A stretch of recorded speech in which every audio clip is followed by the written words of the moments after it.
boa noite, porque a voz está daquele jeito. Bom, é sexta-feira. A gente pode dizer sextou e comemorar esse sextou como preâmbulo de alguma coisa interessante que está por vir. E eu estou falando de literatura, não pense em nenhuma outra coisa.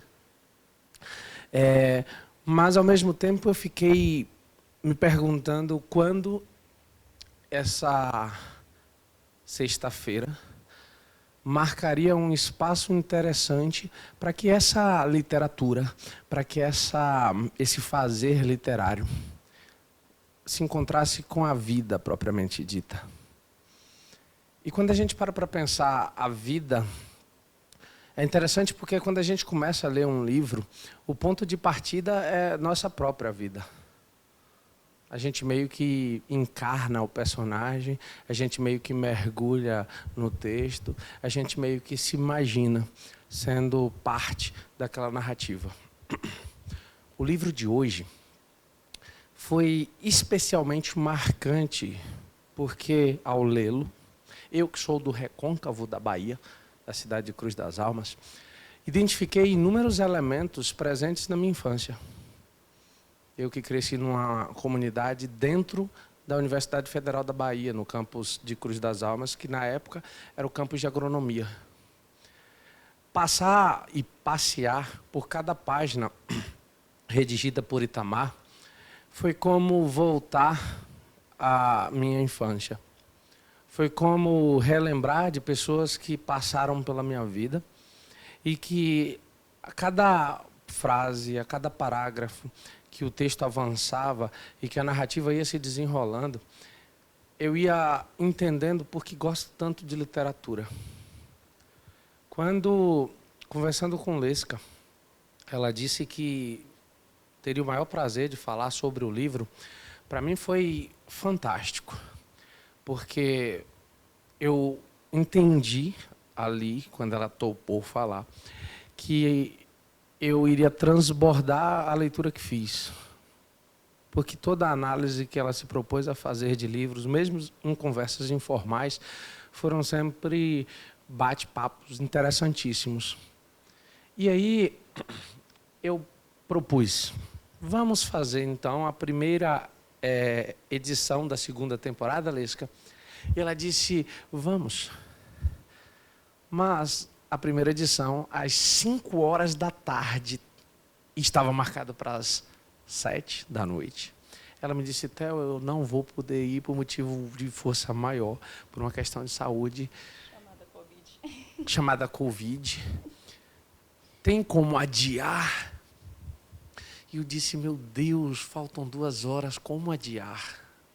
Entrei para dar minha última aula daquele dia, saí às 5h50, corri até em casa e pensei, que livro apresentar? Voltei, apresentei um livro, mas o coração palpitava do desejo de ouvi-la falar sobre Torto Arado. Para perceber nas palavras dela, na leitura dela, no entendimento dela, a percepção que ela teve sobre essa leitura que fala tanto de todos nós. Porque fala da Bahia, fala do recôncavo da Bahia, fala da Chapada Diamantina, passa aqui perto, Bom Jesus da Lapa, mas fala principalmente de um Brasil extremamente profundo, de raízes muito, mas muito profundas, que de tão profundas nos sustentam até hoje, em tradições ancestrais e manifestações culturais diversas, que algumas camadas da população brasileira fazem questão de manter à margem. Então, para essa noite, hoje, sobre literatura, na segunda edição do Porquê Ler, na sua segunda temporada, eu gostaria de convidar aqui, mais uma vez, a professora Valesca Sapucaia. E eu gostaria que vocês a recebessem com uma salva de palmas. Valesca, por favor.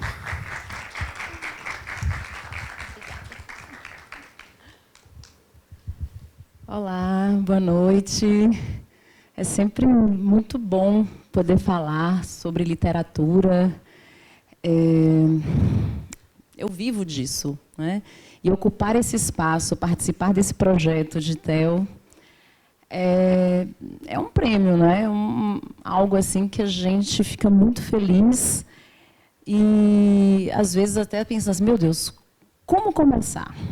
Para começar, eu quero só pegar um negócio aqui, tortarado, e mais alguma coisinha que eu fui pegando lá em casa, que eu achei que, em algum momento, eu posso desejar falar com vocês. Sejam todos bem-vindos. Eu fico muito feliz de poder falar sobre literatura, falar sobre Brasil, falar sobre questões que, às vezes, a gente não percebe quando a gente está lendo, quando a gente está numa conversa, e, principalmente, né, falar sobre pautas que são silenciadas.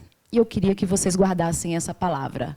Silêncio, silenciadas, né? Essa relação. Porque a gente vai usar ao longo da apresentação de hoje, né, dessa discussão sobre tortarado, muito essa questão do silenciamento.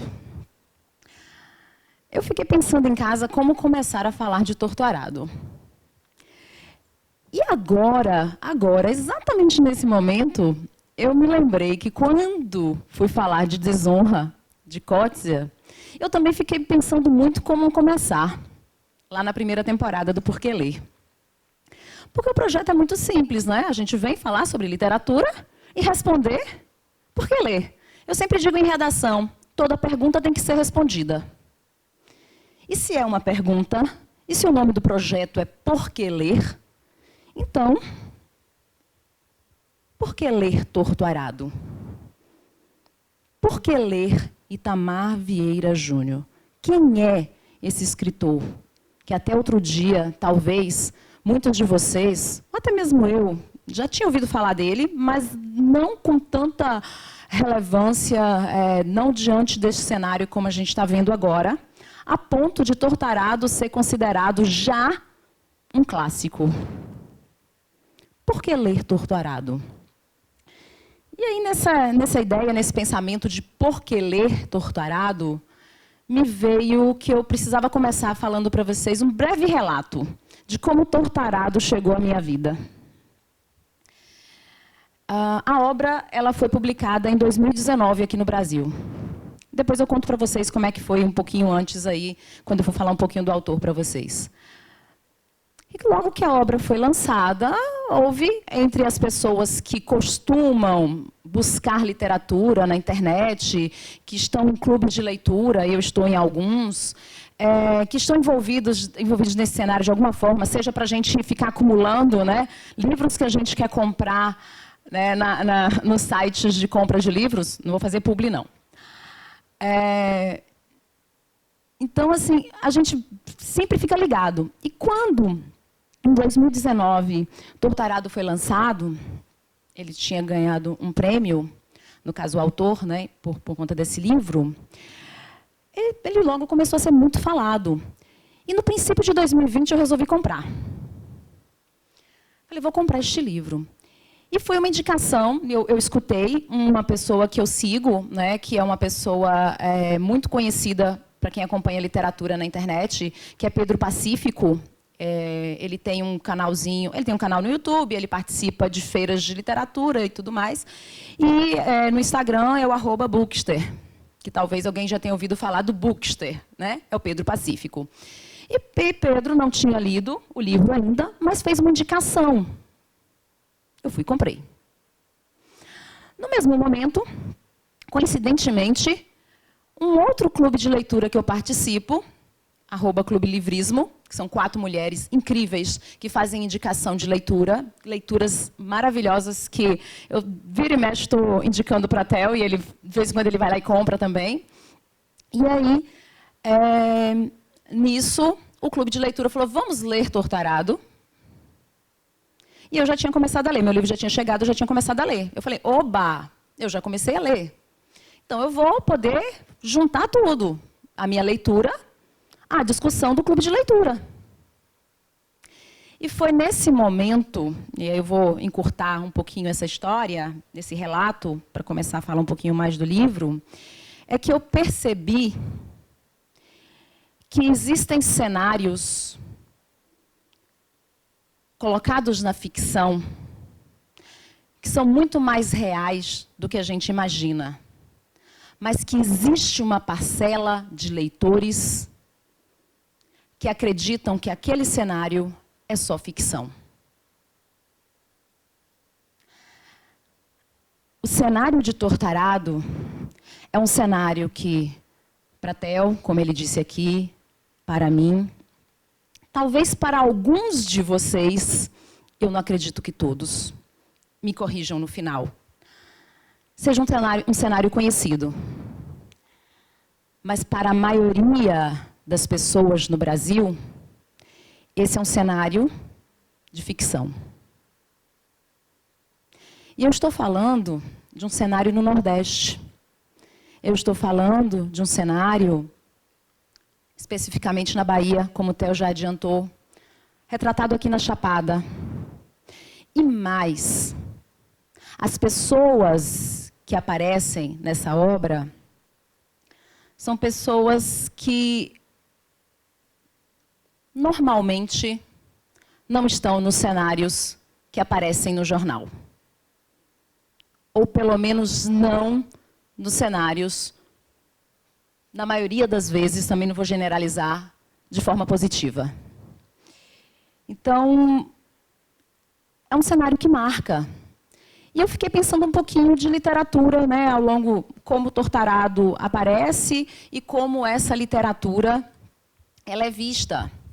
E me lembrei que o que tem se falado muito e o que muita gente tem discutido sobre Tortarado é o quanto essa literatura, que é uma literatura regional, isso aqui é uma literatura regional, ela tem alcançado prêmios internacionais. O primeiro prêmio que Itamar ganhou foi um prêmio em Portugal.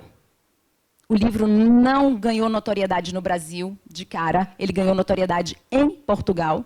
Após o prêmio em Portugal, é que, de fato, as editoras brasileiras se interessaram, e a Todavia, que foi a editora que comprou os direitos do livro, acabou publicando aqui no Brasil.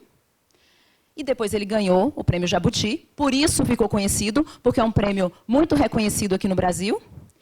E depois, agora, ganhou um prêmio Leia, que, agora que eu falo assim, né, o último que ele ganhou, que foi um terceiro prêmio aí pelo livro.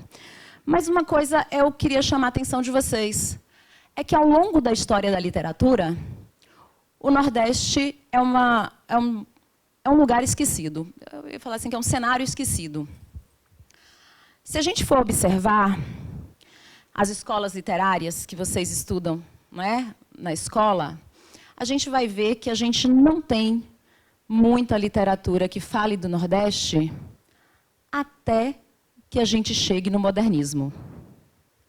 Quando a gente chega no modernismo, com aquela ideia de nacionalismo, a gente tem uma tendência ao Nordeste lá na segunda fase, lá nos anos de 1930, né, entre 30 e 45. E é quando escritores como Graciliano Ramos, Raquel de Queiroz, José Lins do Rego, eles escrevem sobre um Brasil que não aparecia na literatura, que não era visto, que não era comentado, que não havia nenhuma discussão. Graciliano, Raquel, José Lins do Rego, artistas nordestinos que retrataram tão bem o cenário do Nordeste naquele momento, puderam retratar as mazelas de um Nordeste esquecido. Retrataram a seca, retrataram a fome, a ausência de políticas públicas para uma região do Brasil, mas um Brasil esquecido. E se a gente for perceber e continuar nessa saga temporal aí, já se passaram 100 anos do modernismo. A gente vai chegar a quase 100, né, se a gente considerar a segunda fase aí, que a gente tem essa parte do regionalismo aí, nordestino. E o mesmo cenário que a gente viu em Vidas Secas, o mesmo cenário que antes do modernismo, Euclides da Cunha, que aí agora ele não é nordestino, mas soube retratar em Os Sertões, é o cenário que Itamar vai colocar aqui. E aí eu vou já, no princípio, falando um pouquinho da obra, é que ela não tem uma marca temporal explícita. A gente não sabe exatamente qual é o período da obra. A gente faz uma dedução. E aí a gente faz dedução por elementos que aparecem na obra. Um veículo, né, uma rural que aparece, então a gente, a rural é de tal ano, lá dos anos de 1970. A gente acompanha, né, a saga desses personagens. Isso aqui é uma epopeia, viu, gente? E a gente sabe que durou 30, 40 anos, então a gente acredita que a história vá até mais ou menos 1990, anos 2000, mas não existe essa marcação. É uma suposição. Isso significa que a gente tem um cenário agora muito próximo da gente, que é semelhante ao cenário que a gente tinha. E que é semelhante, vocês vão entender o que a partir do momento que eu começar a falar um pouquinho aqui mais da história, que é semelhante a um cenário lá do período colonial. E que quem aqui conhece, e que quem aqui já adentrou no Nordeste, de fato, é um cenário que a gente tem hoje. Então, infelizmente, é isso, né? É essa condição que a gente tem. Mas, felizmente, a gente hoje pode discutir. E mais, a gente pode mudar. Eu sempre acredito nas mudanças. Fiquei pensando em outra coisa também, para começar a falar aqui um tantinho assim, né? Achar um gancho. É que eu ia falar com spoiler ou sem spoiler?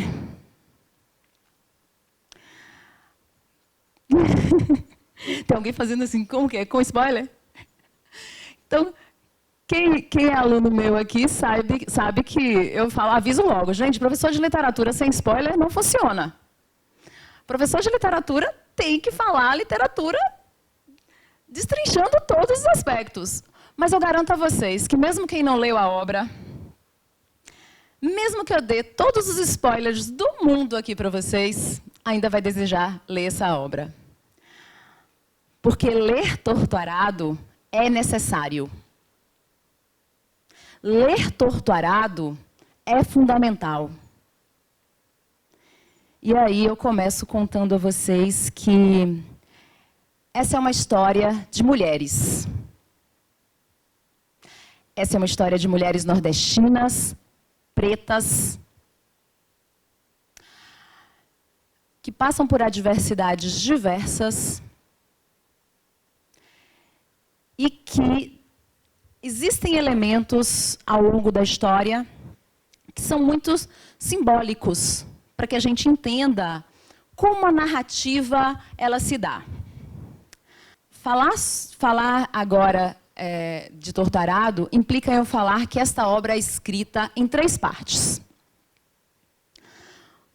O autor... eu nem falei sobre o autor, mas já eu chego nele, viu, gente? O autor, Itamar Vieira Júnior, ele teve uma sacada espetacular. Porque ele cria uma obra de ficção. Aliás, vale ressaltar que a obra está entre as obras mais vendidas e as obras mais lidas já há algum tempo, né? Recentemente ela deu uma caída assim, de posição, mas continua na lista dos mais vendidos, né? E é vendido como ficção. E aqui no Brasil isso é muito difícil. A gente tem um escritor brasileiro entre os mais vendidos de ficção. E essas personagens são personagens fictícias. somente a terceira parte é uma personagem real. Então, essa história tem as duas... Aí eu vou deixar essa terceira parte bem para daqui a pouco. Mas essa história, ela é contada por duas irmãs, nas duas primeiras partes. Bibiana e Belonísia. Quando a história começa, ela começa...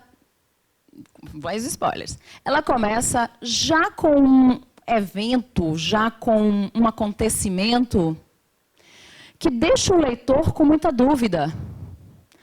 A gente não sabe, necessariamente, com quem está acontecendo aquele evento. A gente tem dúvida de como ele se dá diante da narrativa que Itamar coloca para a gente. A gente só vai ter um entendimento muito à frente. E esse momento é justamente um momento que nos chama a atenção, e aí eu volto naquela palavra que eu pedi para vocês ficarem guardando sempre, que é o primeiro silenciamento que a gente vai ter na obra. E esse silenciamento, ele é muito importante, porque ele representa o silenciamento de um povo. No princípio da obra, as duas irmãs, uma com 7 anos e a outra com 1 ano a menos, com 6, elas, na casa dos pais, né, onde também mora a sua avó, elas resolvem fazer aquelas traquinagens de menino. Sabe menino traquino? Menino traquino mexe em tudo. E eu preciso dizer para vocês, eu ainda não vou falar como é essa casa, o relato da casa, mas vamos entender uma casa só, por enquanto. Essas meninas, essas irmãs, Bibiana e Belonísia, elas resolvem adentrar o quarto da avó, que tem uma mala debaixo da cama. E é uma mala muito velha. E é uma mala sempre fechada, sempre lacradinha. E elas tinham muita curiosidade em saber o que tinha dentro dessa mala. É nesse momento que a avó sai, que elas entram no quarto e resolvem mexer na mala. Coisa de menino traquino. Futucar a mala da avó, o guarda-roupa da avó. Aí, ó, já tem gente dando risada. Já vi que tem gente que faz isso. E aí, quando elas abrem a mala, o que aparece na mala, que também tem uma simbologia muito forte para essa família, é algo que hipnotiza essas meninas. É algo que, para elas, talvez antes não tivesse tanto sentido quanto agora, visto dentro de uma mala. E hipnotiza tanto a ponto delas pegarem, cheirarem, delas resolverem colocar na boca. E eu me refiro aí a uma faca. Uma faca muito brilhante, com um fio de corte muito afiado, com um cabo de marfim. Assim a faca é descrita pelo autor. Nesse momento, a gente tem, então, um fio de sangue. E é o momento em que uma dessas meninas... acho que eu vou contar de outra forma. Esquece essas meninas, vou contar de outra forma. Esse é o momento, então, que a avó chega e vê as meninas com a faca na mão. E, como eu disse, ela tem uma simbologia muito grande para essa família. E ela questiona: o que vocês estão fazendo com essa faca? Falem. Falem. Mas como falar se nesse momento uma das línguas está na mão? Como falar diante de tanto sangue? Bom, na primeira narrativa a gente fica sabendo logo de cara que isso acontece com uma das irmãs. E olha que eu estou conseguindo guardar uns spoilers, né? Eu não contei para vocês quem é ainda, ninguém... Eu só estou vendo assim... Olha o quanto é importante essa metáfora. A língua é aquela que permite a nossa fala. E é com a nossa fala que podemos expressar todos os nossos anseios. É com a nossa fala que a gente luta, que a gente movimenta. É ela que vai representar e que vai mostrar o quanto somos poderosos diante da opressão. E nesse momento, nesse lugar, nessa família, com essas meninas, uma delas perde a língua. Bom, para quem ficou curioso, o que aconteceu? É claro, né, a família... Eu vou contar onde eles moram já já. A família conseguiu levar as meninas, né, o pai, a mãe, conseguiu levar as meninas para o hospital. A língua foi enrolada em um pedaço de pano. Chegando no hospital, não tinha como a língua ser restaurada. E é nesse momento, então, que a gente, mais do que nunca, une essas duas irmãs. Porque a ausência de fala de uma delas vai ser justamente o acompanhamento da outra. E agora eu fico sem saber se eu falo quem perdeu a língua ou se não falo quem perdeu a língua. A primeira parte da história é narrada por Bibiana. Bibiana conta pra gente tudo isso. São as vozes de Bibiana. E a gente também não sabe onde eles moram, como é a casa deles, quem são essas pessoas, como vivem.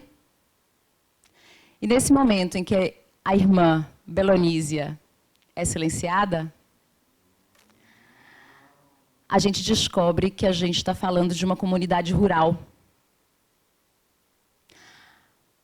A gente descobre que essa família, assim como tantas outras, moram em uma fazenda que não as pertence. Essas pessoas são trabalhadores dessa fazenda. E que vivem em uma condição análoga à escravidão. Quando elas precisam do deslocamento para a cidade, para o hospital, eles têm que recorrer a uma pessoa que cuida da fazenda, semelhante a um capataz. E ele consegue levar as meninas e a família para a cidade, né, para o hospital. Uma das falas das meninas diz para a gente quem eles são, porque a gente também não sabia.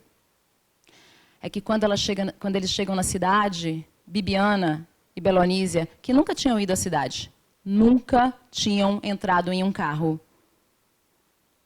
Bibiana pensa, na verdade, eu nunca vi tantos brancos na minha vida. Bibiana era preta, assim como Belonísia, assim como sua família, assim como todos os trabalhadores daquela fazenda, que viviam em condições análogas à escravidão. Itamar pontua vários elementos que a gente tem que recorrer. A fala da mulher preta, a fala da mulher preta em um lugar completamente... Que tomava todos os elementos e as condições para que essa família tivesse uma condição de vida, não só essa família, como todas as outras, tivesse uma condição de vida melhor. E nos mostra um cenário do Nordeste, que é a região do Brasil, mas que é esquecido e silenciado.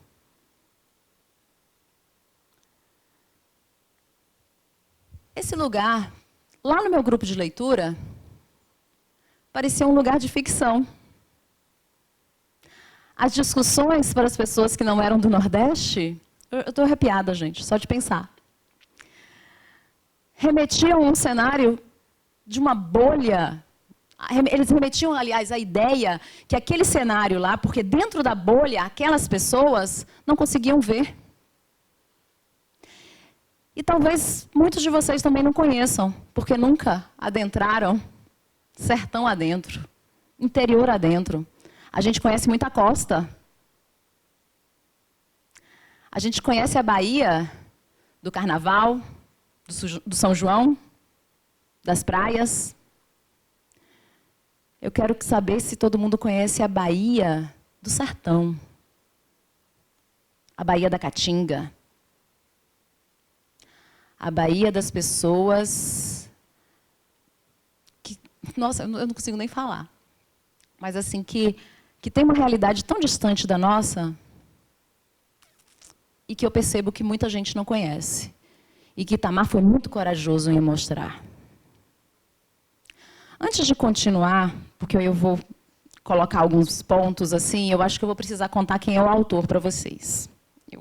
Porque senão, nos próximos pontos, eu vou ficar um pouco travada e vocês não vão entender. Por que ele fez isso tudo também?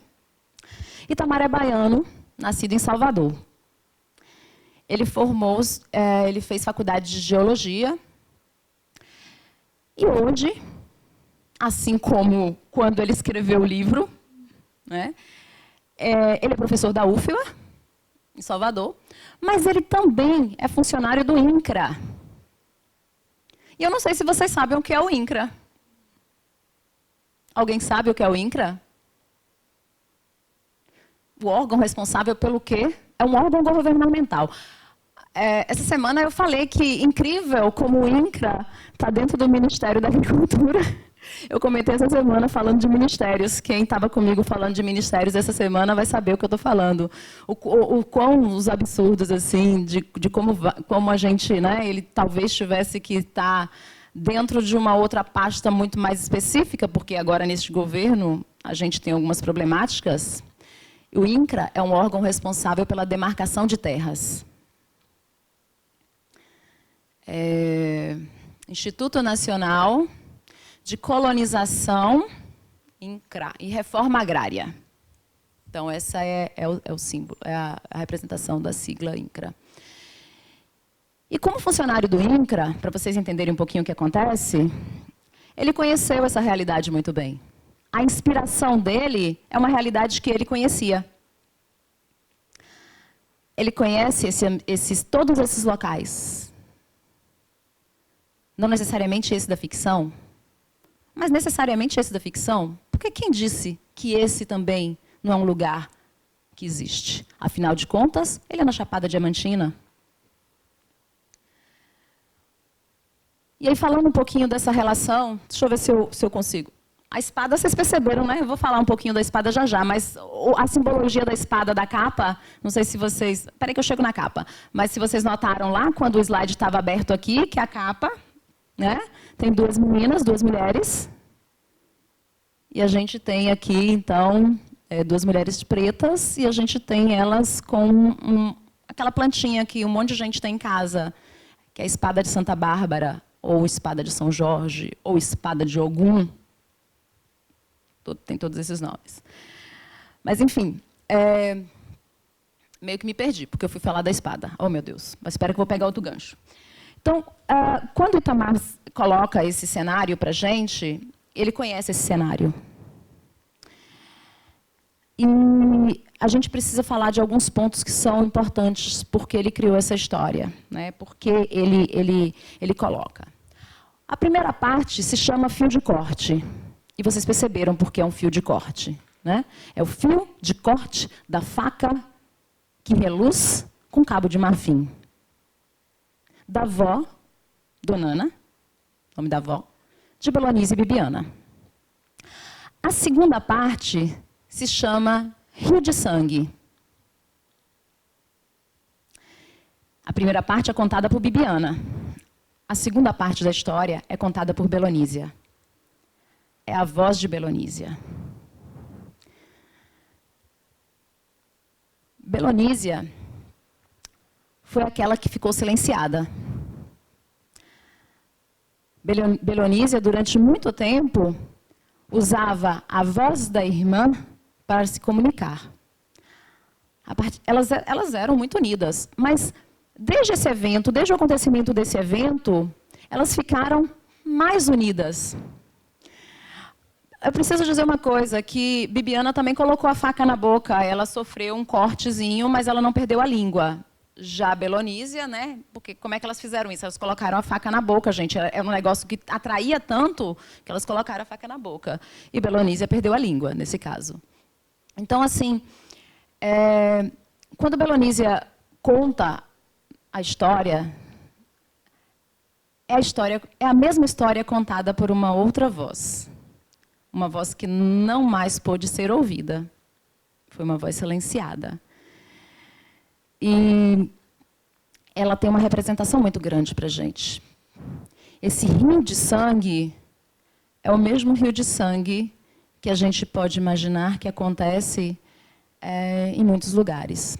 Na Chapada, a gente sabe que o espaço, né, a região da Chapada, é uma região de muitos rios. Né?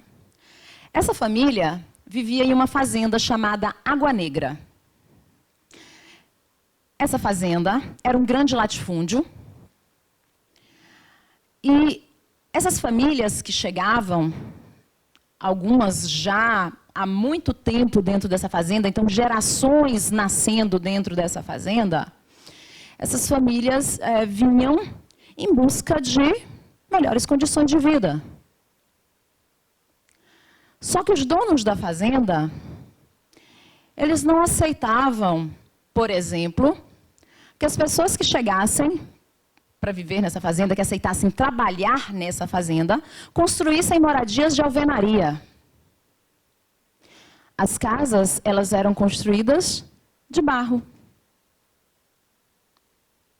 Porque a alvenaria pressupõe moradia, residência, ocupação do espaço.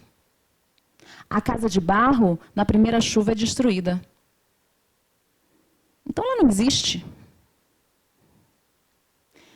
Essas pessoas que chegaram para morar em Água Negra, na fazenda Água Negra, elas viviam na fazenda, mas não eram donas nem das terras, nem da casa em que viviam.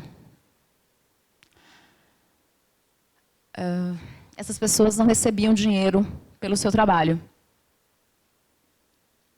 Elas podiam plantar um pedaço limitado de terra. Elas podiam criar um ou outro animal que fosse para o sustento, uma vaquinha para tirar o leite, quem pudesse comprar uma vaquinha. E aí agora comprar como se não recebia o dinheiro? Podia ter uma galinha, mesma condição. Então, um porquinho, mas elas não podiam ter nada além disso. Era uma situação análoga à escravidão. E aí, eu às vezes fico pensando assim, né, eu comento com algumas pessoas, nossa, gente, como a gente ainda tem isso no século XXI, no Brasil? Como a gente tem isso? Tudo bem, a obra foi lá no século XX, como a gente tem isso?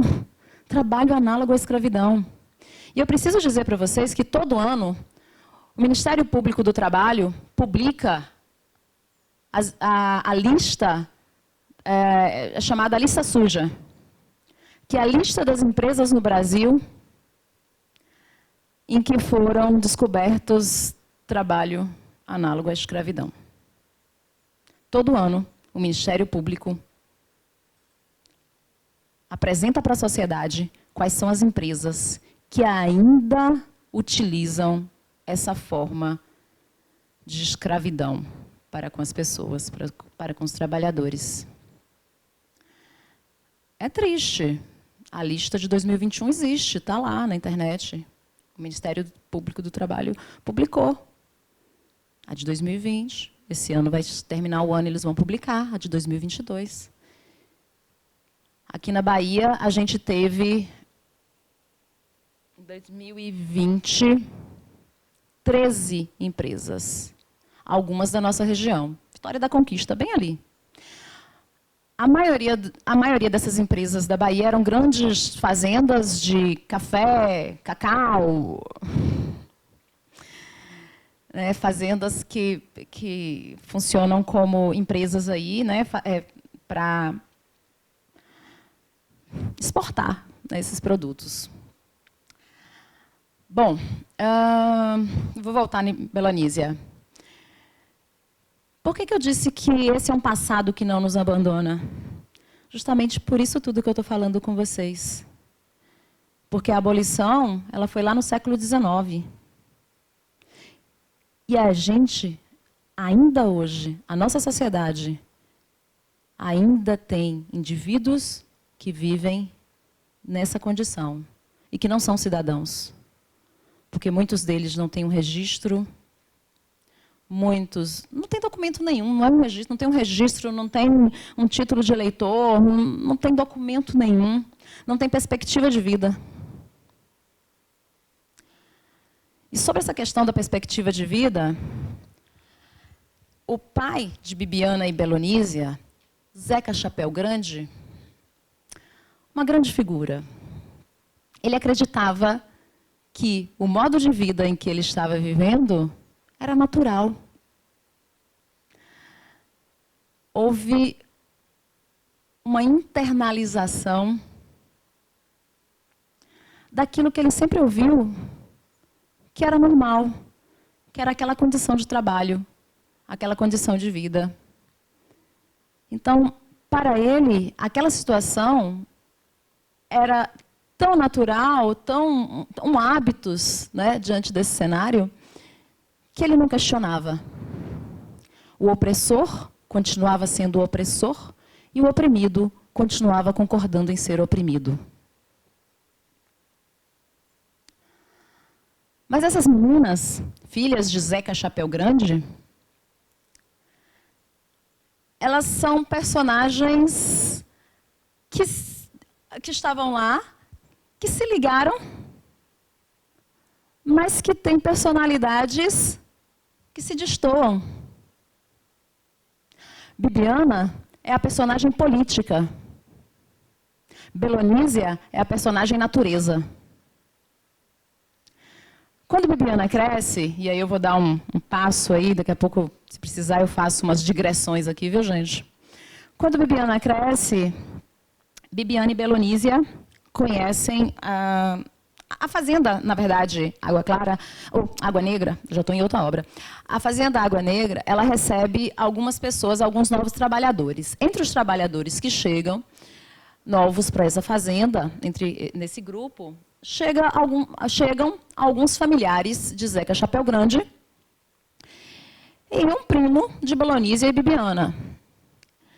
E aí, né, as duas logo se interessam pelo primo, e para encurtar um pouco a história, Bibiana acaba ficando, então, com o primo, Severo. Eles se casam. E Severo tem uma perspectiva política muito boa. Ele não acredita que é possível manter aquela situação como algo naturalizado. Ele quer ir além. Ele quer ir além. Ele quer ir além. Ele quer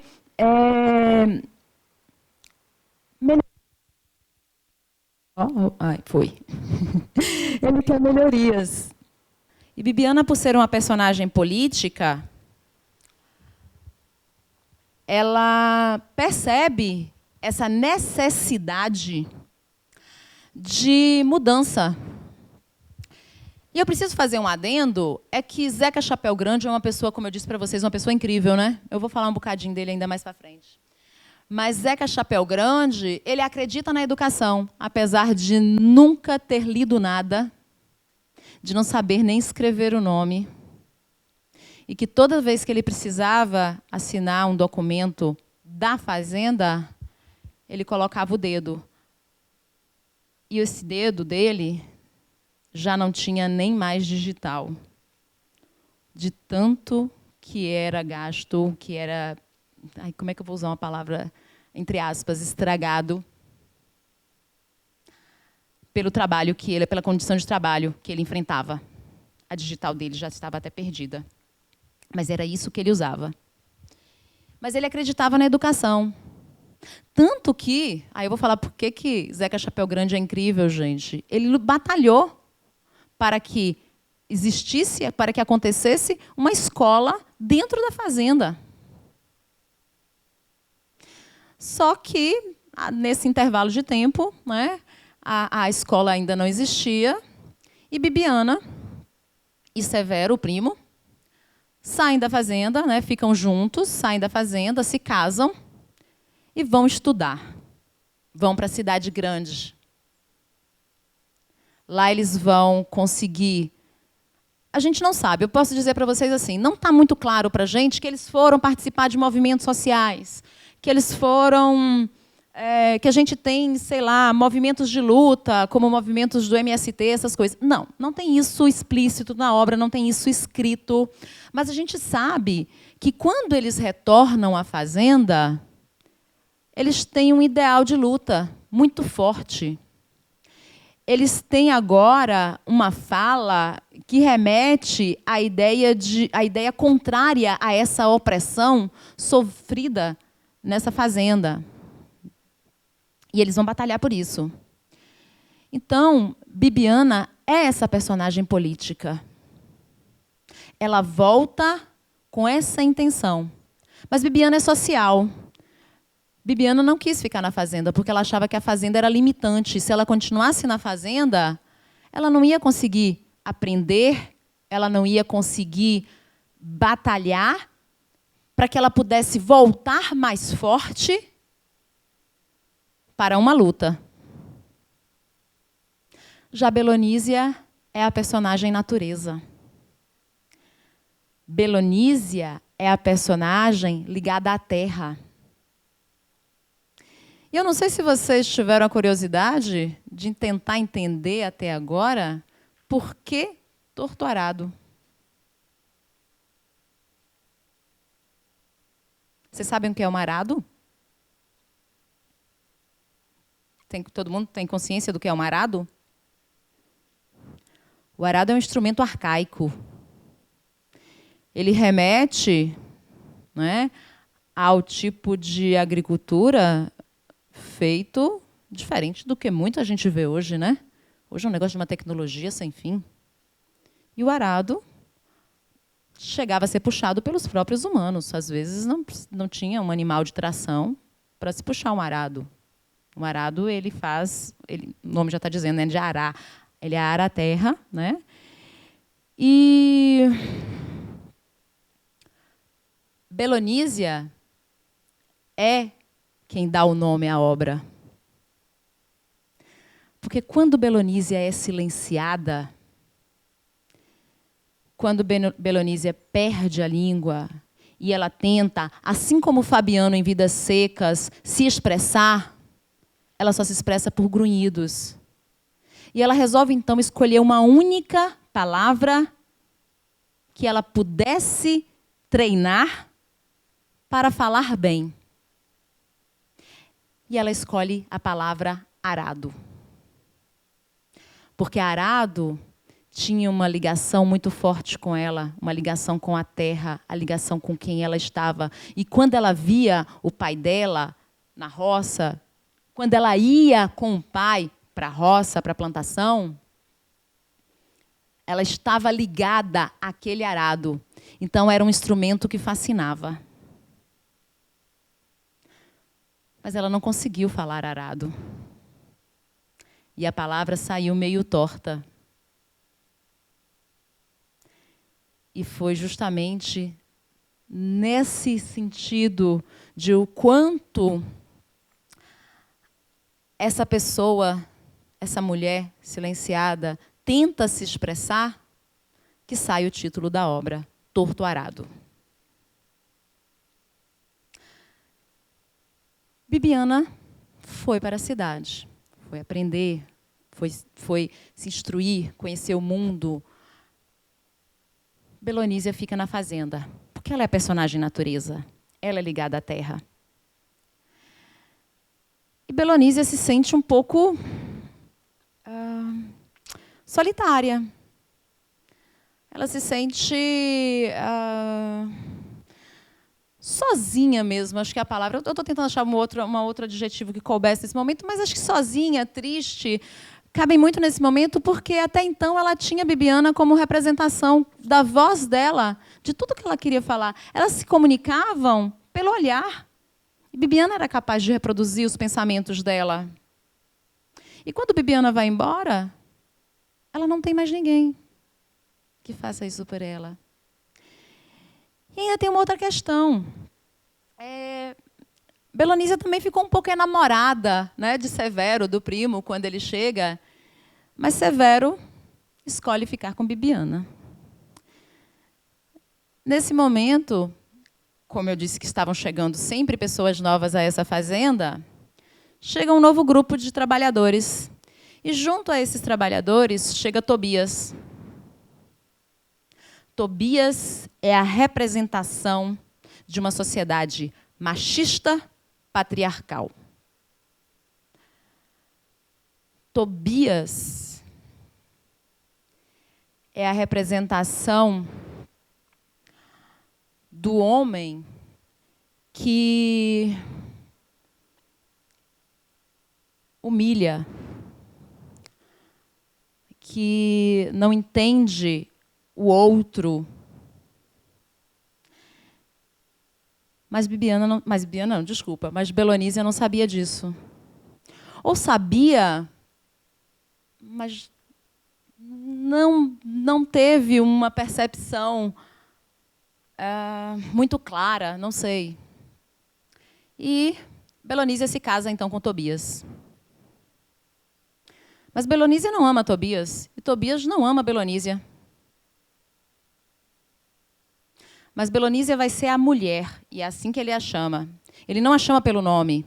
E ela não entende isso, porque até então todos a chamavam pelo nome. Belonísia, Belô, e ele só chama mulher.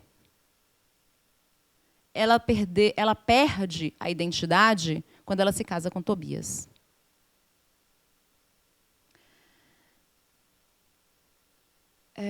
O relacionamento entre os dois é um relacionamento cruel, dolorido. A gente tem as situações... A gente não tem nenhum momento de amor entre os dois. Ela é apenas a mulher que cuida da casa, que faz a comida e que está na cama preparada para ele quando ele deseja, na hora que ele deseja. Tobias é a representação da cultura do estupro.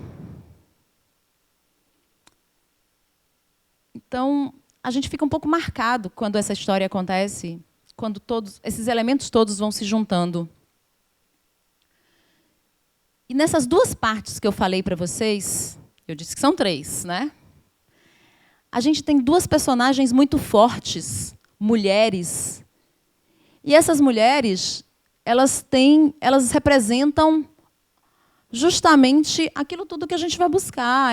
Elas representam a resistência dentro de um espaço de opressão. O espaço em que elas vivem é um espaço de opressão.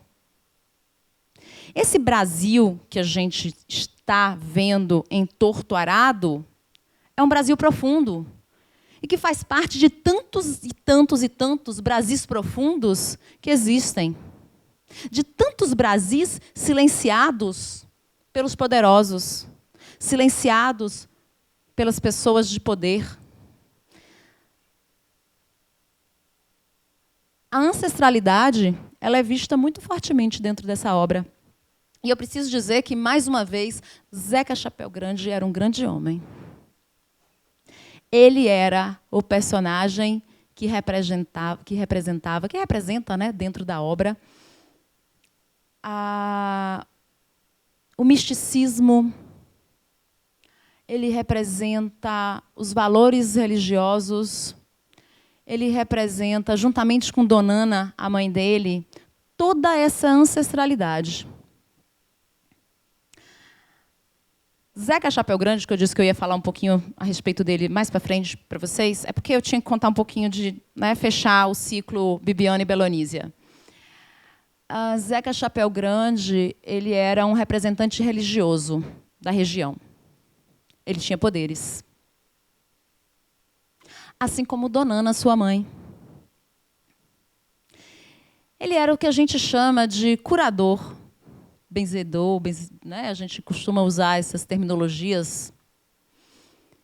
E a crença dele era muito forte. E eu preciso dizer que, nesse lugar, nessa fazenda, na Chapada Diamantina, ele era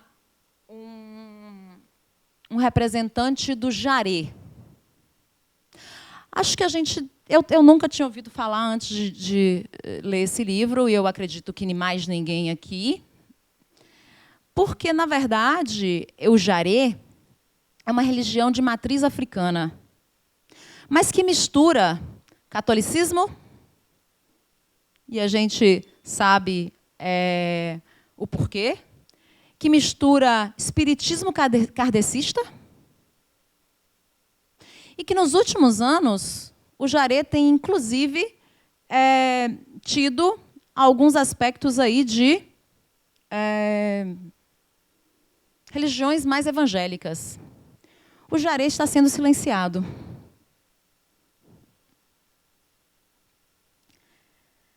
Então, ele foi uma figura muito importante, porque ele é a representação dessa ancestralidade, justamente por conta desses valores religiosos de matriz africana. Eu estou falando de um povo, gente, que, quando Severo volta, depois de ter estudado, ele entende que eram quilombolas, eram descendentes de quilombolas, e que podiam ter direito àquela terra, que eles podiam ter condição de ter a sua própria terra, se soubessem, né, suas origens. Tem toda uma legislação para a questão quilombola, mas, enfim, a gente não tem tempo para isso agora. Mas eles tinham direito à terra, eles tinham direito à moradia, eles tinham direito a condições melhores de vida que eles não tinham, que estava sendo negado a eles. Eu vou bem para o final, só para vocês entenderem uma coisa. Severo é, então, para a gente, a representação da luta, assim como Bibiana e Belonísia, da resistência. E o opressor cala a resistência. Mais uma vez, eu disse uma palavra para vocês no início. Quem resiste, normalmente é silenciado. Os grandes nomes da história foram silenciados. Severo foi silenciado. Severo foi morto. Eu seria capaz de continuar falando de várias outras simbologias para vocês. Eu estou falando todas. Eu vou voltar na simbologia da faca, que eu quero falar um pouquinho dela para vocês agora. Então, assim, eu acho que essa obra, eu estou meio que fechando um tantinho, mas eu ainda tenho uma terceira parte que eu preciso falar, que ela é importantíssima. É que é uma obra de perspectivas críticas inúmeras. Eu não fui capaz de falar a metade de todos os elementos críticos que a gente tem dentro dessa obra. Mas isso é bom, porque vocês vão ler e vão descobrir aquilo que eu não consegui falar aqui. E eu queria deixar muito marcado, porque essas críticas todas, elas são pautadas naquela ideia do silenciamento que eu falei para vocês. E o silenciamento é uma forma de poder. Se vocês forem pensar na história do mundo, na história do Brasil, todas as vezes que a gente teve, né, na história, movimentos de luta, de resistência, de batalha por melhores condições de vida, cidadania, dignidade, Brasil, Estado democrático de direito, essas pessoas foram silenciadas. De alguma forma, elas foram silenciadas. E é isso que fica para a gente. Antes de eu falar da terceira parte, eu quero mostrar para vocês uma imagem. Outra imagem. Eram duas irmãs empunhando facas. Facões, né? Facas grandes. E para o Brasil, a editora, então, trocou as facas e deixou para a gente a simbologia de uma planta que é muito resistente. que sofre, que fica lá, vivinha, verde, forte, sem água, no sol, mesmo que a gente não cuide dela, que é a espada de São Jorge, também chamada de espada de Santa Bárbara, que é também chamada de espada de Ogum. Então, a ilustração do Brasil tem essa inspiração. A capa, né, a ilustração da capa da edição brasileira tem essa inspiração, que eu queria que vocês soubessem, que vocês vissem, né, porque foi uma boa analogia. E, principalmente, a substituição por uma planta tão resistente. Né? A terceira parte é a parte que eu falei para vocês que é a única parte em que a gente tem uma personagem real. Nessa parte, a gente vai ter um elemento que até então eu pouco falei para vocês. Eu comecei a falar um pouquinho agora dessa questão da ancestralidade, da importância do jaré como uma religião de matriz africana, que eles eram quilombolas. E essa terceira parte, então, gente, eu disse que era fio de corte, né, tortarado e rio de sangue. E essa terceira parte, então, é uma parte narrada por uma encantada. E antes que vocês me digam, como assim é a única por uma pessoa, por uma personalidade, uma personagem real? É que para as pessoas que acreditam, os deuses, de fato, existem. E essa encantada, chamada de... peraí que me deu um branco no nome dela, é pescadora. Ai, gente. Eu não vou ter anotado. É Santa Rita Pescadeira. Eu estava tentando lembrar, mas achei a pesca. Santa Rita Pescadeira. A terceira parte é, então, narrada por essa encantada. Eu preciso dizer que os encantados, eles permeiam a obra desde o início, mas eu não falei deles para vocês.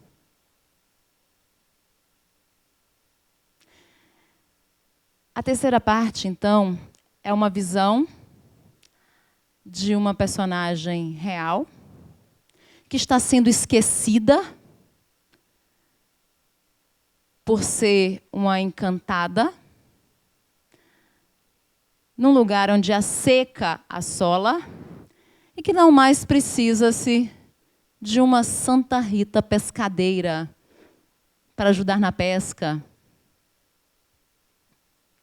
É ela quem narra a terceira parte. É ela quem desvenda tudo que eu não quis contar para vocês aqui e que eu acho que eu não vou contar porque eu não vou nem ter tempo. Graças a Deus, que bom. Então, é ela que vai contar tudo o que acontece. É ela que conta o que acontece com a faca. É ela que conta o que acontece com o dono da fazenda. É ela que acontece... Eu vi ali um sinalzinho. Quem pegou, pegou. É ela que conta como esse povo, diante dessa ancestralidade tão oprimido, é, ao mesmo tempo, tão forte.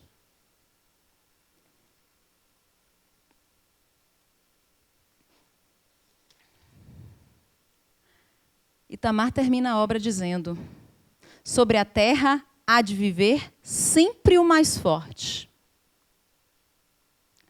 Euclides da Cunha já tinha dito algo semelhante para a gente. Ele disse que o sertanejo é, antes de tudo, um forte. E aí eu teria, sei lá, outras histórias para contar, outras metáforas. Eu poderia dizer para vocês que essa é uma narrativa social, antropológica, política, cultural. Mas, diante dessa história, eu preciso terminar com uma frase para vocês. Acho que está na minha hora de terminar mesmo, né? Em um cenário de desigualdades, a nossa força é a nossa voz, mesmo quando querem nos calar. Política é substantivo feminino.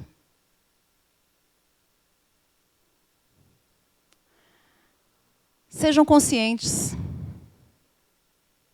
Vocês, eu, Theo, todos nós aqui, temos não só o Brasil em nossas mãos. Reflitam sobre isso. Por que ler Torturado? Porque é uma obra que vai além. É uma obra que fala de Brasis que não merecem ser silenciados. É uma obra que fala de Brasis que precisam, devem, urgentemente aparecer no cenário nacional. Não como ficção, mas como realidade. E não como uma realidade marcada por desigualdades, por adversidades, mas como uma realidade em que a gente possa mudar. A nossa força é a nossa voz. Não se deixem silenciar.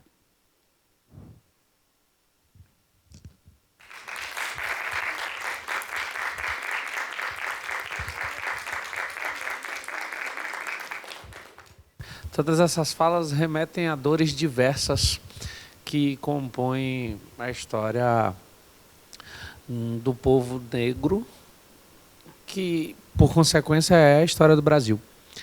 Então, eu vou disponibilizar o microfone para as questões. Estejam à vontade para se inscreverem, para pontuarem, para perguntarem, para ampliarem. E a gente vai, na medida que vocês forem levantando as questões, Lesca vai fazendo a cortesia de responder quando for uma pergunta ou ampliar quando for apenas para ampliar. Boa noite, gente. Eu me chamo Áurea. Tá suficiente? A apresentação é isso, né?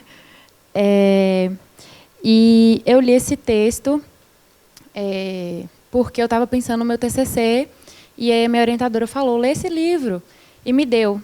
E aí eu li e fiquei, meu Deus do céu, é isso, né? Para quem não sabe, eu faço arquitetura e urbanismo. Tudo a ver, né? Então, eu acho que as coisas são muito imbricadas na nossa sociedade como um todo. E aí eu queria fazer só uma pergunta, assim, um questionamento, que fiquei quando eu fui juntando assim, outras referências, porque, no fim das contas, eu li com intenção, né? Eu acho que eu deveria ler de novo, sem a intenção de buscar alguma coisa, buscar uma conexão. Porque tem um livro que chama Um Defeito de Cor, da Ana Maria Machado Magalhães. O sobrenome dela é M. E também conta a história de duas irmãs que são gêmeas, né? São ibejes. E aí tem toda uma questão, né? Enfim, não dá para entrar agora, é um livro super grande também, mas que tem um atravessamento fatal, né? Fatídico, que é uma questão muito próxima de Torturado, né? A narrativa começa com um atravessamento fatídico, e que é uma história atravessada pelo sangue, e que é a história do Brasil, que é a história do povo negro.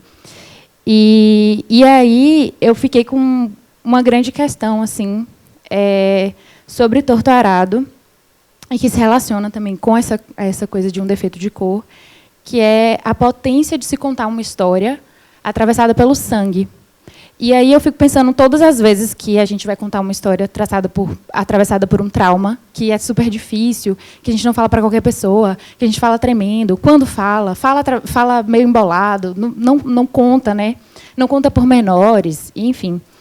E como isso acontece, né, no texto, no livro inteiro, que é contar uma história, que não é uma história, mas é um contexto todo, que é atravessado pelo silenciamento, mas é atravessado pelo sangue, pela vida das pessoas. E aí eu acho isso muito incrível, assim. E aí a questão toda que eu fico pensando é como é que a gente pensa as nossas sociedades mesmo, as nossas cidades, as nossas não cidades, as zonas rurais, as zonas urbanas, atravessadas pelo sangue. Porque todas as nossas cidades são atravessadas por sangue. A história do mundo é atravessada pelo sangue. Exatamente. E acho que eu queria pôr essa questão. E um outro ponto é que você comentou sobre o sincretismo, né, da religião. E aí você comentou sobre várias outras religiões, né, que têm o sincretismo, e depois, no final, você falou sobre os encantados. E os encantados é como os indígenas identificam os deuses. Então, é um sincretismo ainda relacionado com os povos originários, né? E a coisa do território, da terra, né? Que você falou sobre a Belonísia. Belonísia, né? Que é da natureza. Sim. Pronto. A Belonísia, que é da natureza, que ela é da terra. E essa referência de ser da terra, né, não é uma referência ocidentalizada. Então, acho que tem esse também sincretismo no texto. Pronto, eu acho que está bom, vou falar só isso mesmo. Agradecer, um momento incrível. Obrigada, Theo. O Theo que foi meu professor, gente. Queridíssimo. Valesca também, que foi minha professora. Mas ela eu não conheço, não, gente. Não conheço. Dorme no quarto ao lado, assim. Para quem não sabe, ela é esposa do meu pai. E é isso. E pronto, obrigada e pronto. Eu vou fazer um adendo dessa questão do sangue, né? O quanto o sangue ele marca a história. Quando eu disse que o sangue marca a história do mundo, porque a história do mundo é marcada por guerras, por lutas. A história do Brasil é marcada por guerras, por lutas. Quando o livro de história do Brasil, e eu falo isso muito em sala de aula, ele quis colocar bonitinho lá que os portugueses chegaram. Vamos lá. Descobriram o Brasil. Odeio isso, mas olha lá. E que chegaram aqui, pisaram nessas terras, e que trocaram lá um espelhinho com um pedacinho, uma coisinha lá, de ouro, uma peninha, um passarinho. Parece que foi tudo muito pacífico. Eu fico imaginando, né, esses povos originários, que chamamos de indígenas, índios não, indígenas, muito pacíficos, recebendo portugueses em sua terra. Aqueles homens, todos vestidos, como se nada tivesse acontecido. Vamos rezar uma missa? Eu me ajoelho e rezo. E é claro que não foi assim. É claro que a história foi silenciada e ela foi contada pelos opressores. Então foi a história contada pelo interesse de um grupo. E era o grupo que estava no poder. E assim a história do Brasil, assim como eu falei da história do mundo, ela acontece. Assim como essas narrativas. E é interessante que eu disse para vocês que a faca tinha uma simbologia muito grande, é que tem muito mais história por trás da faca que eu não contei aqui. A faca é dessa família. Quando a avó conquista essa faca é marcada por sangue. Eu preciso dizer que essa faca estava enrolada em um pano coberto de sangue, marcado por sangue. Então, essa faca vem de um passado de sangue, ela marca as netas de Dona Ana com sangue e ela termina, ela some e aparece e termina com sangue. Então, não tem como, é difícil. E eu falei no início, Itamar foi muito corajoso. Então, Itamar foi muito corajoso, porque ele fez uma narrativa repleta de elementos que causam dor, elementos que causam um sentimento muito triste na maioria das pessoas, mas que ele precisava falar, não mais silenciar. Boa noite, galera. Meu nome é Elisandra. Eu sou filha de Valesca, ali também durmo no quarto ao lado. Irmã de Áurea. E também fui aluna de Theo e fui aluna de Valesca. Eu não tenho uma pergunta, mas quando você falou sobre o Severo, que ele saiu para estudar, essa história inteira dele ter saído e ter voltado com conhecimento, com a ideia de que ele também tinha direito, assim como todas as pessoas que estavam ali, tinham os direitos deles, que não os eram dados. Isso me lembrou muito uma coisa que eu estava estudando esses dias, essa Theo vai gostar, isso é para você, Theo, que é a alegoria de Platão, a alegoria da caverna de Platão. E que, assim, muitas vezes a gente vê essa alegoria sendo falada como que as pessoas escolhem ficar nesse lugar de conforto, assim, a caverna, escolhem ficar lá porque já estão lá, e elas têm uma visão... Não sei, será que eu devo explicar ou todo mundo sabe?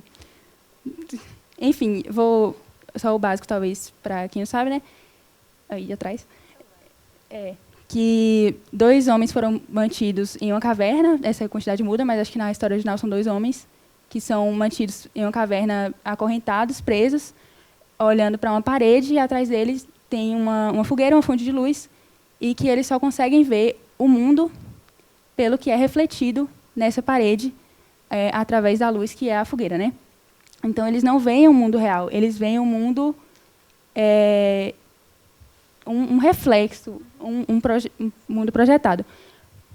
Até que, em um momento, um dos homens que estavam lá acorrentados sai e tem contato com a luz do sol, tanto que é falado até que isso arde, seria o conhecimento, né, que arde os olhos dele, ele tem que sair à noite para, com menos claridade, né, conseguir enxergar o mundo. E ele volta e fala para os outros homens acorrentados na caverna que o mundo não é aquilo que eles estão vendo, que é mais outras coisas, eles estão vendo um reflexo, estão vendo uma versão projetada apenas das coisas. E ele é desacreditado, ele me dá uma palavra. Desacreditado, tá bom. Ele é desacreditado pelas outras pessoas que estão lá acorrentadas. E, se eu não me engano, na história original, ele até volta para a caverna, né? Para o lugar, porque ele mesmo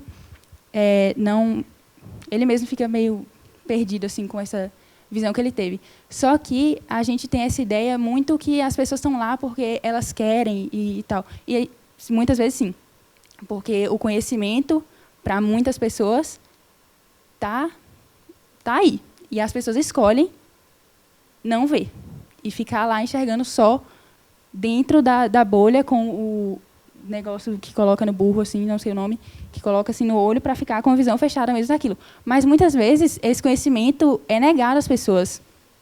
E é de interesse de quem comanda, como você falou, né? Que é de interesse que essas pessoas não saibam e silenciam essas pessoas que querem passar o conhecimento. Então, quando o Severo vai lá, me lembrou disso, porque quando o Severo retorna com o conhecimento que ele adquiriu, sabendo dos direitos que ele tinha, ele é logo calado. Não sei se logo, não li o livro. Mas ele é calado, ele é silenciado, porque não é de interesse que as pessoas saibam que elas podem ter acesso à terra, a melhores condições de vida, e etc. Pode falar. Não, era isso, no geral, assim, me lembrou disso, e engasguei. Que era um estudo que eu estava fazendo na faculdade, e que, assim, um pensamento que, às vezes, o conhecimento ele não é, muitas vezes, sim, mas, às vezes, ele não é uma escolha, assim, a pessoa não escolhe, não, tenho aqui acesso a esse conhecimento, mas eu vou escolher enxergar as coisas só pelo que interessa a mim, né? Não, o conhecimento ele é negado porque é de interesse de quem comanda que as pessoas não saibam, porque se alguma dessas pessoas, essas mulheres e a família delas e todo mundo que vivia na fazenda, se eles soubessem que estavam sendo colocados em uma condição de trabalho análoga à escravidão e coisas assim, eles iam querer sair daquilo. E eles iam lutar, como o Severo lutou. Meu nome é João e também estudei com o Theo e Valesca, ainda estudo. Não sou filho de nenhum dos dois, mas... não mora no quarto ao lado. Então, eu queria adicionar uma informação aqui e depois uma pergunta ainda. Ao que Lisandra aqui falou, Liz, sobre as pessoas elas se conformarem com a falta de conhecimento e às vezes até serem negadas a isso.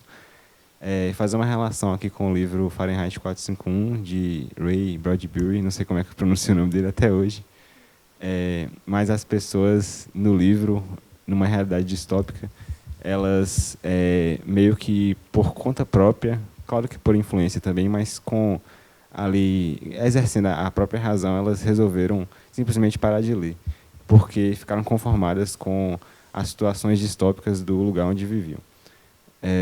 E é justamente esse conformismo que talvez Valesca tenha tentado chamar a atenção aí no final acho que no último slide aí antes desse, sobre a necessidade da gente não ficar silenciado, da gente tentar mudar a situação. O conformismo que levou as pessoas aí de Fahrenheit 451 a não lutarem e continuarem vivendo na realidade distópica desse livro, e talvez até entortarado, como é que é o nome do cara do chapéu? Zeca Chapéu. Isso. Talvez justamente pelo conformismo com a situação, ele não buscou mudar. Enfim, é isso que eu queria adicionar. E eu tenho uma pergunta aqui particularmente para a Theo. Talvez seja difícil de responder, porque talvez toque muito no lado subjetivo seu. Quando você, mais cedo, você falou que esse livro tocou muito você, justamente pela realidade que você cresceu, viveu. E aí eu queria que, se for possível, você explicasse por quê, sabe? É bem subjetivo mesmo. Não sei se você tem alguma coisa a adicionar, por que te tocou, alguma coisa para você relacionar com sua infância aí, enfim. É interessante porque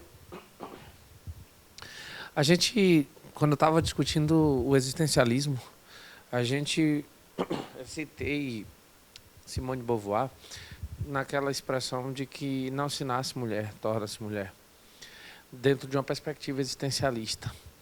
E por mais que as pessoas achem que a gente nasce negro, e olha o ponto que eu quero chegar, por mais que as pessoas achem que a gente nasce negro, eu penso que a gente se torna negro quando toma consciência de que é negro dentro da sociedade brasileira. Por quê? Porque eu sou negro. Porque meu pai é negro. Porque minha irmã caçula é negra. Minha mãe é branca. Minha irmã do meio é branca. Mas eu vivi numa redoma de um povoado de pouco mais de 2.000 habitantes, a 7 quilômetros da cidade, dentro do território que a UFBA ocupou quando o primeiro campus da UFBA sai de Salvador e vai para a Cruz das Almas. E não há uma negociação pela desapropriação da terra e daquelas pessoas que já estavam lá.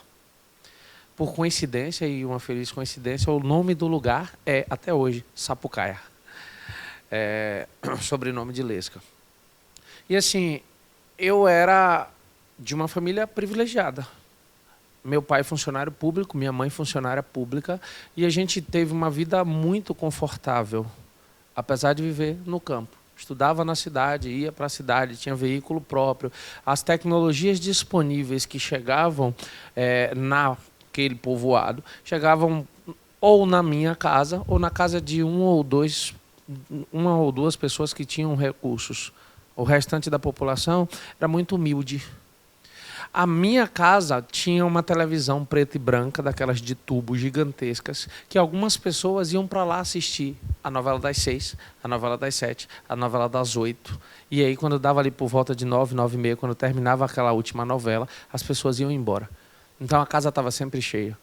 Meu avô era político numa época em que a vereança, o cargo de vereador, não era remunerado. Então, eu sou um negro, mas naquele povoado, meu pai, que era militar, é militar hoje da reserva, era chamado de barão, porque ele detinha um dos únicos 3 veículos, dos únicos 3 carros que haviam na comunidade. Então, nós éramos tratados como os filhos do barão. Eu era um funcionário público militar de baixa patente. Mas pelo fato de ter estabilidade no trabalho, era considerado como um barão. Quando eu saio de lá e vou morar na cidade, aos 17 anos de idade, e começo a mergulhar na literatura aos 18, encontrar a filosofia aos 20, e começo a pensar na possibilidade de ir para a universidade, porque até então não era um cenário possível. E quando eu chego na universidade é que eu vou me descobrir negro. E quando eu chego na universidade é que eu vou enxergar um monte de elementos que permearam a minha infância como trabalhos análogos à escravidão. Por exemplo, em diversas casas, lá mesmo no povoado, assim como na própria cidade de Cruz das Almas. E aqui isso também, de certa forma, ainda é comum.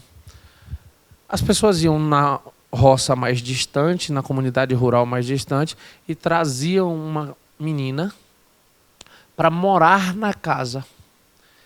E essa menina morava na casa, fazia todos os trabalhos domésticos da casa, recebia roupa, recebia comida, recebia moradia. Em algumas situações muito privilegiadas, se permitia que essa menina saísse para estudar, mas ela não recebia um único centavo de pagamento.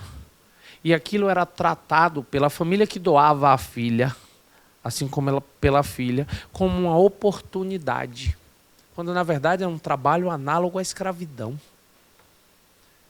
Eu me recordo com uma vivacidade como se fosse ontem.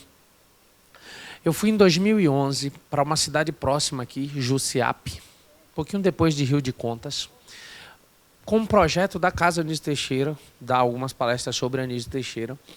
E lá a gente visitou algumas comunidades rurais de Jussiape. E eu me recordo quando um avô me chamou à parte e disse: olha, essas são 5 netas minhas. Escolha uma e leve para morar com o senhor. E na hora eu não entendi. Como assim levar para morar comigo? Leva, dá oportunidade para ela estudar, ela já sabe cozinhar, ela sabe limpar uma casa, ela sabe lavar roupa. Pode levar. Se o senhor puder deixar alguma coisa aqui, o senhor deixa. Mas se não puder também, não tem problema. Mas pode levar. A menina deveria ter uns 11, 12 anos de idade. Ele não está falando de levar para que ela fosse minha esposa, minha mulher, minha namorada. Não. Ele está falando de levar como quem adota, como quem acolhe.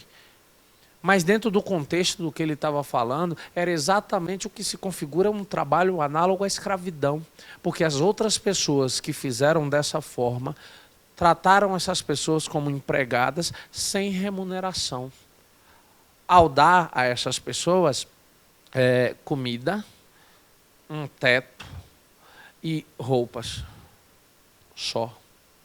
Quando a gente se descobre negro, quando a gente entende que é negro, quando a gente entende a sociedade que a gente está inserido como negro, a gente passa a sentir uma responsabilidade gigantesca de se intelectualizar, de se instruir, de se apossar de todo o conhecimento necessário para resistir. Porque não basta falar, é necessário ter o que dizer. Porque se você só fala, fica mais fácil calar. Fica mais fácil ser silenciado. Fica mais difícil motivar outros a sentirem o desejo de falar. Então é preciso escolher com muito cuidado as palavras que deverão ser ditas, porque talvez você não tenha uma outra oportunidade. E aquelas palavras precisam tocar quem ouvi-las, para que sirva de combustível para outras mudanças. Porque se não houver a oportunidade de dizer novamente, elas funcionem como sementes plantadas no coração de quem as ouviu. Então, quando o livro fala desse contexto, o livro fala de, por exemplo, quando o Emicida canta na música Esmalha, minha cor não é uniforme. E eu estive diversas vezes em situações em que eu estou no supermercado, eu estou numa situação e alguém chega e me pede uma informação. Não há demérito nenhum em trabalhar no supermercado, em trabalhar num posto de gasolina, em trabalhar em qualquer lugar que seja. Mas porque as pessoas só me confundem com o lugar social subalternizado, reservado, infelizmente, por essa estrutura social, às pessoas negras. Porque quando eu termino uma palestra e uma mãe de aluno me aborda para parabenizar pela palestra, ela me parabeniza e diz em seguida: você nem tem cara de ser tão inteligente assim, parabéns. E ela acha que isso é um elogio. Percebe como o racismo para além da covardia, ele é sutil. E se a gente não se atenta, a gente cai no lugar do Zeca Chapéu Grande, de achar que ele é normal. E não é. E não deve ser. Nunca. Não sei se respondo a tua questão, mas essa é a minha questão. Próximo. Lembrei do que ficou desse livro para o meu TCC. Olha que legal. Tipo assim, comecei por conta disso. É que se constrói pelo afeto. Não se silencia pelo afeto. É o amor que constrói. São as relações de afeto que constroem nesse livro. E eu tenho muita fé nisso, né? E aí, quando Luiz comentou da experiência dele, e que é atravessada por questões que ele narrou, né, explicou tudo, mas assim, que muda com o afeto, eu fiz, é isso aí. Porque o livro é uma narração muito densa, muito descrita, de muitas violências, de muito sangue, mas que se constitui enquanto uma construção de afeto, né, de amor mesmo. E aí pega o gancho de Theo, que citou Emicida, que é uma grande bandeira assim, ó, de amor e de afeto. E acho que é assim que a gente constrói o mundo mesmo, né? Pelo afeto, através do afeto. Então, é só isso mesmo. Por isso que eu falei que era um titinho. Eu não falei para vocês, mas o livro, apesar de estar lá como, né, a gente ter ficção, eu preciso dizer que esse livro é muito lírico, ele é muito poético. Se eu tivesse que fazer só um porquê ler assim, porquê ler, eu diria, leiam por tudo aquilo que eu disse, mas leiam porque Itamar soube escrever de uma forma poética. Por mais que doa, por mais que a gente sofra, né, esse lirismo todo presente faz da gente se apaixonar por essa obra. Gente, eu vou fazer um link num negócio desse de venda, porque se esse povo não comprar esse livro, vou falar a verdade. Será que se a gente bota lá link, compre, igual aquele pessoal que faz negócio, compre com o meu link, aí se você ganha... Eu vejo uns negócios... Hã? Não tem uns negócios desses? Boa noite, eu sou Vinícius, também sou aluno de Valesca e Theo, e eu fiquei esperando muito tempo esse porquê ler, porque eu lembro que a primeira vez que eu fui atrás deles para comentar em relação à realização de um e participação de um e tal, eu lembro que Valesca estava na biblioteca do colégio, né, e Valesca ficou falando dessa faca. E Valesca falava desse livro, e eu não entendia por que uma faca tinha tanta importância num livro que falava sobre um povo nordestino. E Valesca insistiu nessa faca, e até agora eu estou querendo entender dessa faca, e eu vou ter que ler esse livro só para entender dessa faca, porque o que ela tanto representa. Mas, em relação ao meu questionamento, porque quando a gente fala, principalmente em aulas, né, porque eu acho que você, inclusive, preparou as pessoas para vir aqui hoje, porque, por exemplo, em minha turma, semana passada, você estava falando sobre manipulação e uso de mídia para manipulação e alienação, então, eu acho que você indiretamente foi preparando de pouco a pouco, mas em relação a isso, essa questão de, por exemplo, uma pessoa ser alienada, e aí o meu questionamento é, por exemplo, uma pessoa como Bibiana, ela foi a pessoa que tomou o conhecimento, de certa forma, se pode se dizer, se livrou dessas amarras, que era a alienação e esse processo de viver excluída, de certa forma, da sociedade. E a irmã dela, por exemplo, foi a pessoa que permaneceu dentro desses padrões, como a família vivia por gerações. E eu tenho um questionamento para você, que em relação até um debate que foi trazido em outras aulas, que fui pensando, porque será que a libertação talvez exclui essa questão de deixar de ser alienado, torna a pessoa, por exemplo, talvez menos feliz? Por que as pessoas tão alienadas, elas são tão felizes? E será que vale a pena deixar de ser alienado? Porque, principalmente em tempos de política, é muito triste você ter conhecimento das coisas e ficar ouvindo. E aí eu não sei se me cabe poder falar isso, mas se Tobias existisse, esse domingo a gente sabe quem ele votaria. Ai, Deus. Eu tenho umas coisas para falar, né, mas eu acho que eu vou bem no pontinho final. Assim, Bibiana e Severo plantaram uma semente.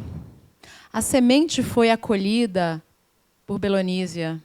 A semente foi acolhida por Salu. Salu é a mãe. Eu não tive a oportunidade de falar de Salu. Salustiana é a mãe de Bibiana e Belonísia. Ela foi acolhida por Salu. A semente foi acolhida pelo povo de Água Negra. Então, assim, quando você me pergunta se será que não ser alienado, não, né, a gente fica nesse cenário de tristeza. A gente outro dia estava discutindo um negócio desse lá em casa, mas assim, eu quero dizer o seguinte: eu me oponho, eu não aceito ser alienada. Tenho sofrido muito, muito, todos os dias. Falei para a Theo outro dia que eu queria fugir para as montanhas, não foi, Theo? Porque eu não estou aguentando a imbecilidade da sociedade. Porque a sociedade tem se tornado uma sociedade imbecilizada. Mas essa meu Deus do céu, esse emburrecimento, vou trocar de palavra, esse emburrecimento social, ele é proposital. E se nós começarmos a achar que é melhor sermos burros, quer dizer que a gente se rendeu a esse grupo. Então, eu acho que a gente tem que continuar, sim, buscando informação, nos desalienando, entendendo todos os cenários em que vivemos, entendendo as situações e o porquê dessas situações acontecerem. Assim como eu fiz o relato, por exemplo, do livro de história, e quantas outras histórias foram contadas por interesses.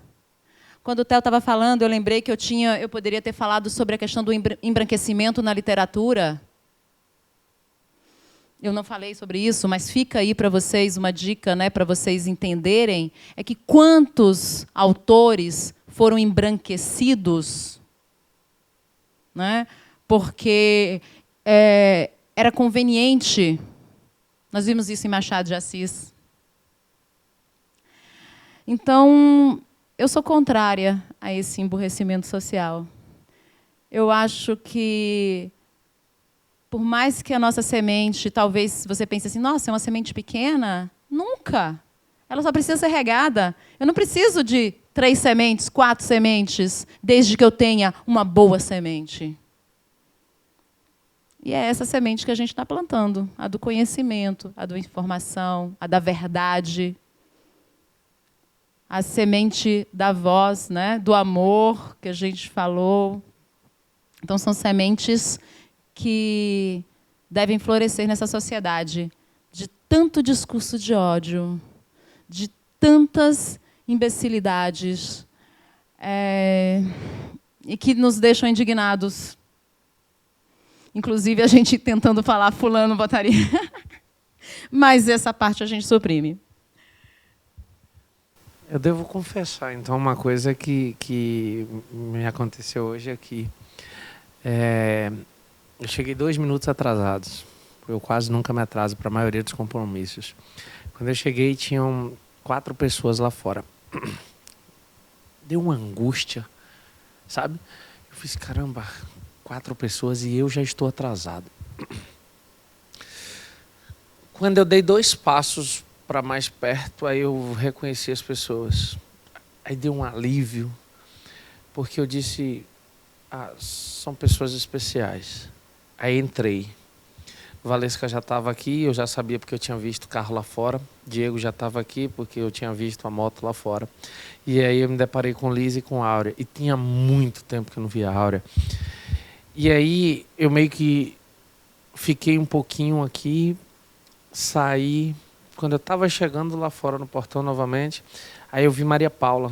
E Maria Paula estava em Salvador e saiu de Salvador hoje para cá e conseguiu chegar a tempo de ver o Porquê Ler. E quando a gente ia começar, chegou Felipe.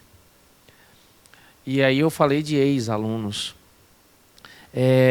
E aí, quando a Áurea começou a falar sobre o afeto e o amor construírem, às vezes a gente para e pensa, são 107 lugares nesse auditório. Mas o Porquê Ler vai acontecer mesmo que só 2 deles estejam ocupados. Porque ninguém constrói absolutamente nada grande no início. Vocês são partes fundamentais do alicerce que a gente semeou desde lá, o comecinho, quando o Lesca participou da 2ª edição da 1ª temporada. E eu, particularmente, adoro processos lentos. Porque quando a gente tem tempo para deliciar-se com o processo da construção, as coisas se tornam mais significativas. Os encontros são marcados pelos detalhes que vão além de uma obra que vai ser discutida aqui, porque existem outras tantas resenhas dessa obra na internet.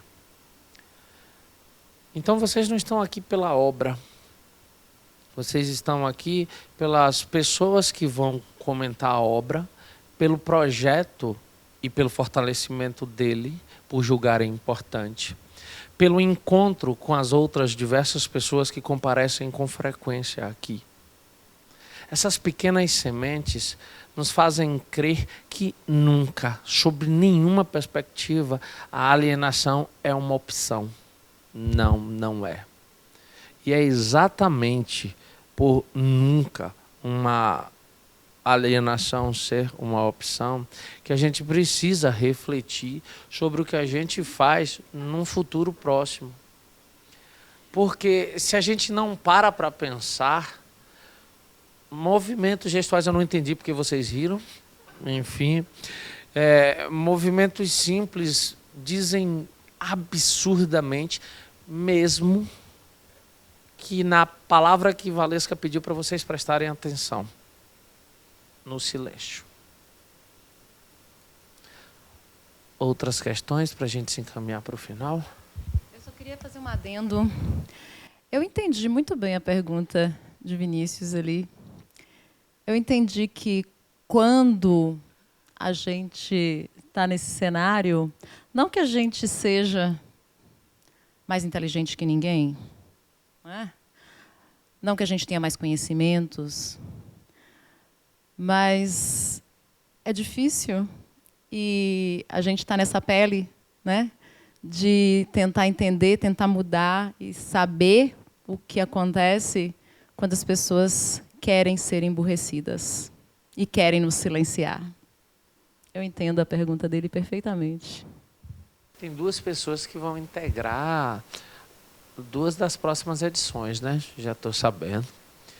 As 2 começaram a coçar a cabeça ali, fazer movimentos bruscos. Para o público presente, em algum momento no futuro muito próximo, a gente vai ter a participação aqui de Loíse, de Maria Paula. A gente está negociando ainda com Cecília. Mas eu acho extremamente importante que vocês também ocupem esse lugar. Porque são... que Maria Paula já tem a obra dela e que a pandemia é que não permitiu... Você pode até trocar sua obra, né? Mas...